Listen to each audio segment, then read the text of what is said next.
Okay. Well, first of all, Peter, thank you so much for making time to talk with me about this incredibly exciting new trip that you are going to be leading. Could I begin just by asking you, what inspired you to come up with this idea and this itinerary? Well, look, New Zealand is a very beautiful little country. It's a wonderful place to travel around. I was brought up here. My father was, of course, brought up here.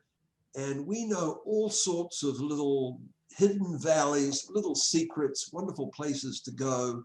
And I thought, what a great opportunity to put a trip together that goes to some of these really superb places, accompanied with me, and seeing a little of, I guess, what created Ed Hillary in the first place, you know, to become perhaps the world's most famous mountaineer, hailing out of New Zealand. Yeah. It's so exciting to me thinking about traveling around New Zealand with you to your special places. I'm actually getting goosebumps right now thinking about it. But could you not walk me through the itinerary exactly, but tell me what for you are some of the highlights of the itinerary, kind of give a general sense of where people are going to go? I think overall, we're going to go to particularly beautiful places, particularly mountains, you know, the Fiordland region, very dramatic in the far south, the great glacial peaks of the Mount Cook area, the volcanoes of the central North Island. But in addition to going to these extraordinary places, there is a sort of Ed Hillary theme. You know, what created the man who made the first ascent of Mount Everest, who went on to build 42 schools and hospitals around the foot of Mount Everest in the very poor country of Nepal. And then I guess the other important theme is that of conservation, you know, of national parks, of encouraging people to get out and participate in these beautiful places. And how do we go on to make sure that we conserve the natural environment? So these will be sort of a theme that also flows through the experience. Yeah, and I've noticed looking at the itinerary that you include, I mean, some of the highlights certainly are meeting family members of yours or friends of your family and having some special experiences with them. Can you talk a little bit about some of those? Well, look, for many, many years of taking people to remote locations in different parts of the world, I've observed that, you know, while people love going to, it might be a great castle or a particularly important monastery or whatever it might be, but I think the things they enjoy the most are meeting people along the way. You know, it could be in a little back stall in a bazaar in Tibet, or it could be popping into someone's house in a small village somewhere. And so that's what I've tried to do with this particular journey around New Zealand. Visit people who've meant a lot to the Hillary family, learn a bit about their lives, visit a remote farming family, go in and have some tea and a conversation and learn what it's like to run a remote high country farm in the mountains of New Zealand. So that's been one of the guiding principles. Yeah, it's wonderful. I think we're going to meet your sister as well. Is that correct? Yes, well, when we're in Auckland, we go to the Auckland War Memorial Museum, where there's a huge collection of my father's sort of artifacts and records. Then we'll go to the Auckland Art Gallery, one of the most important art museums in New Zealand. And it just so happens that my sister Sarah is the chief art conservator for oil paintings. And so she's going to come and meet us briefly while we're there.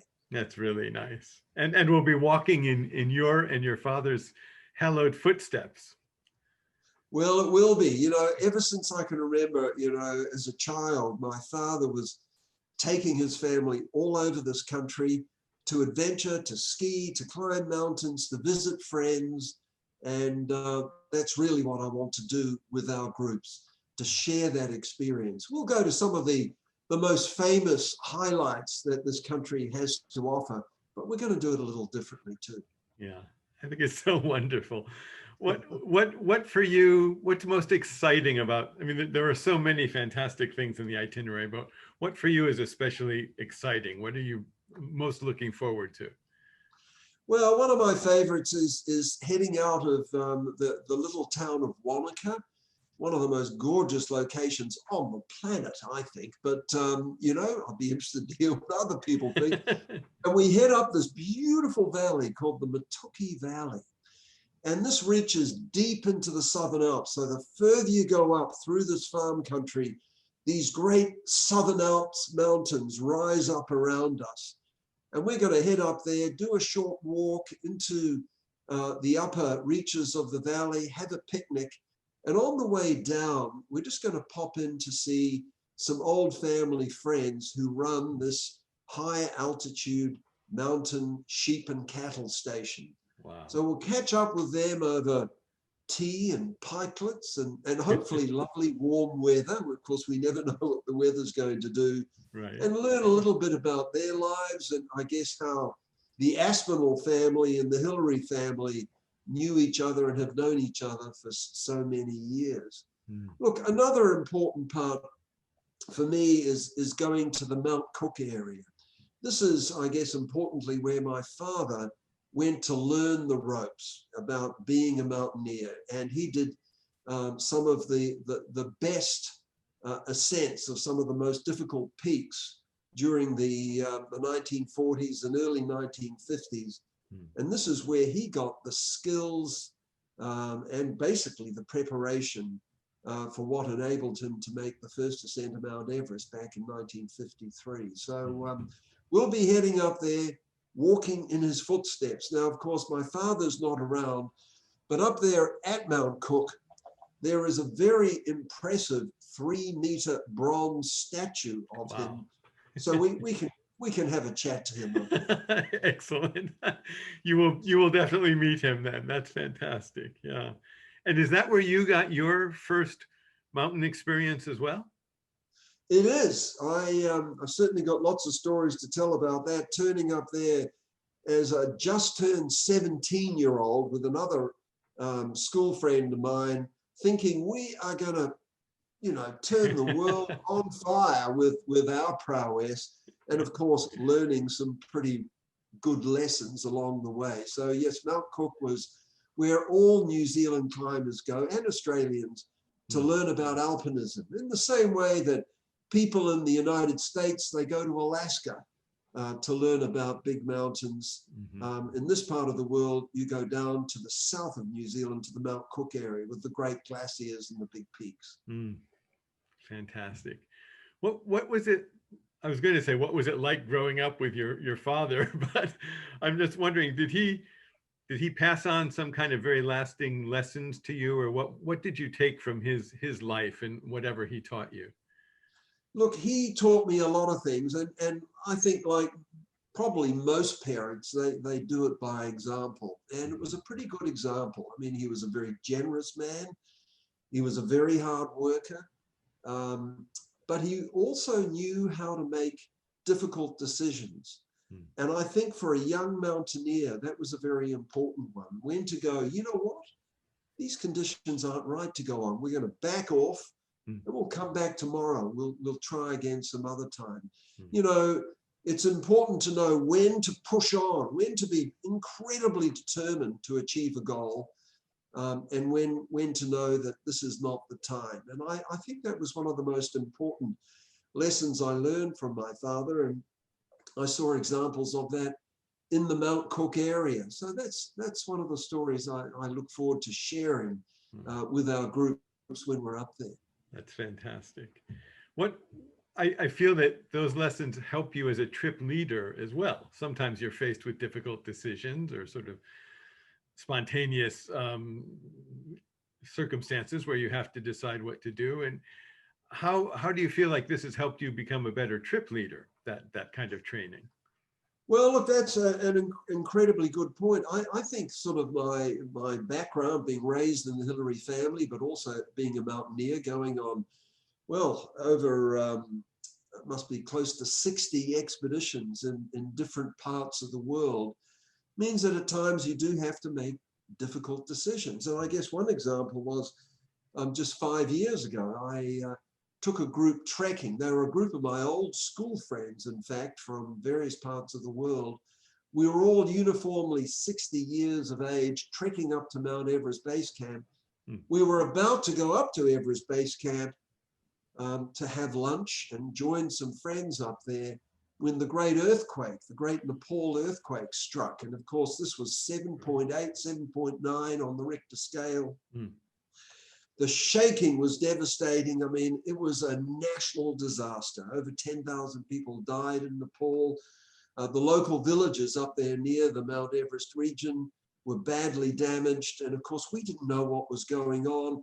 And suddenly you're in a predicament. You have to make a decision. And I knew I had to just turn our team around. We were not going to go to Everest Base Camp. We were going to start going down. And I've got to hand it to the group, the esprit de corps that everyone felt as we made our way out of that situation was really very rewarding to me. But it was a decision that had to be made. And sometimes things happen. The weather is bad. Someone gets sick. These are things that can happen on any expedition, any tour, and you have to be ready to address them. So that's an important part of making sure the trip goes well and people can enjoy it. Right, absolutely. What is it that you enjoy most about interacting with travelers when you lead trips for GeoEx? What fuels Look, you? I probably shouldn't tell the people who come on our tours, but they're an amazing group of people.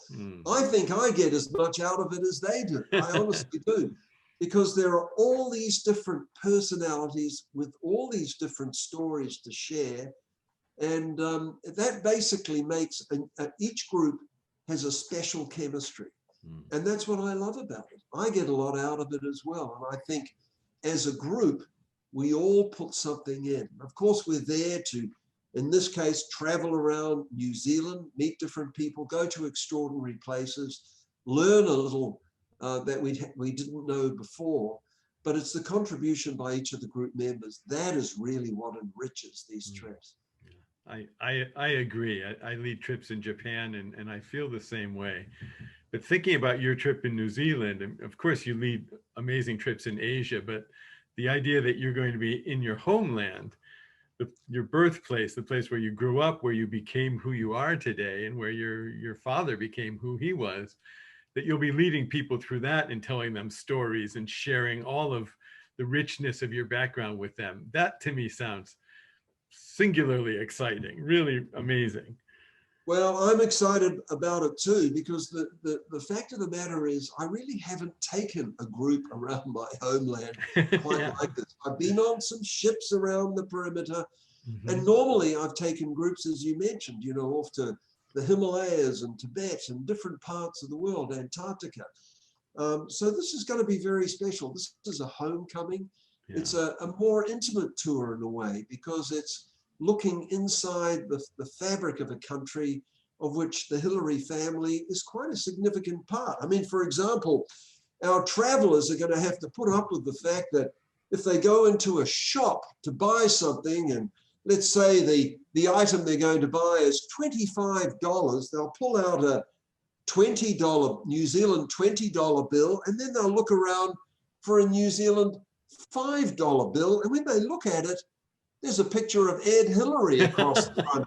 So you see, it is a little different traveling around in New Zealand. Postage stamps with his name on. When we go to Mount Cook, the southern ridge, an incredibly elegant, steep southern ridge of Mount Cook is the Hillary Ridge. Wow. You really can't get away from that Hillary influence. Right. I'm wondering, are you recognized sometimes when you travel in New Zealand?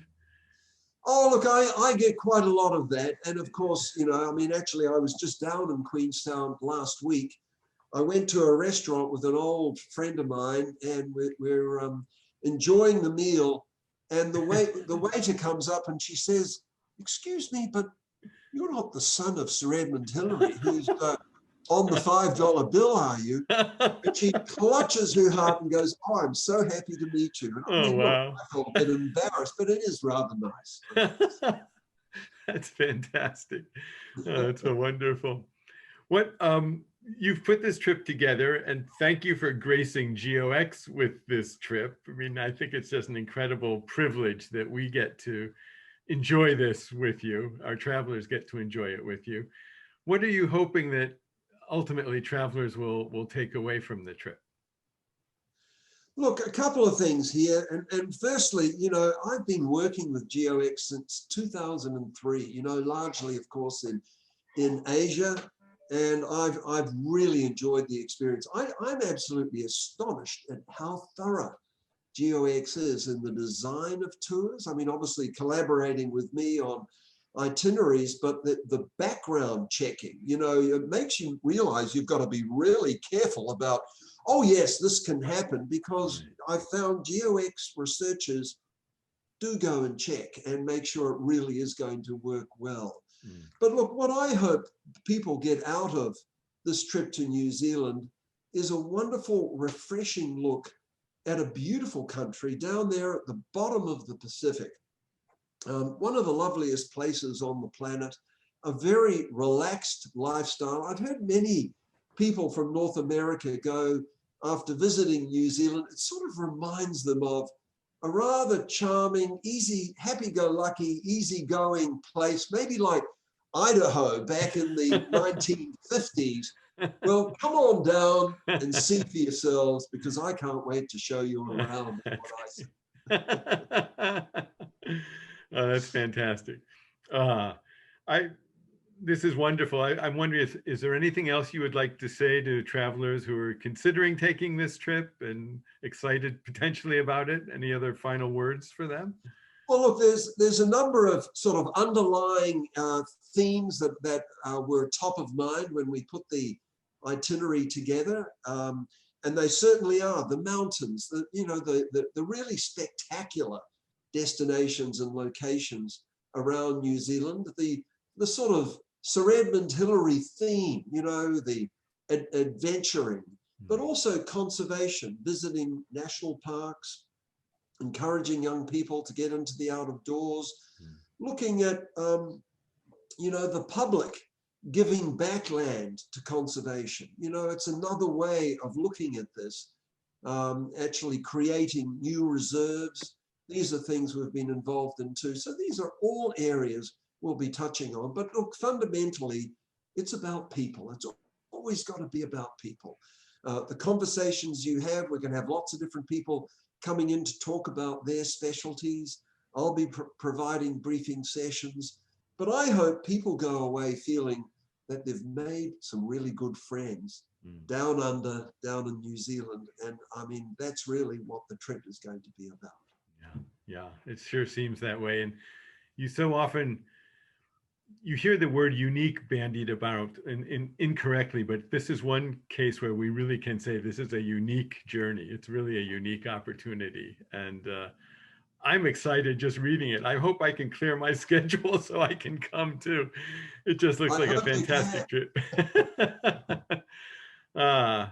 Thank you very much, Peter. Thanks for talking with me about the trip, and thanks for just giving yourself to this journey and creating it with GeoEx. It's a singular offering that I am so proud that we as a company are able to offer. And I'm also so proud that we get to work with you, because you're a fantastic person, a fantastic humanitarian. So we're lucky. We're lucky to work with you. Thank you. No, thank you. It's a great team, and I'm glad to be part of it. Thank you. Thank you.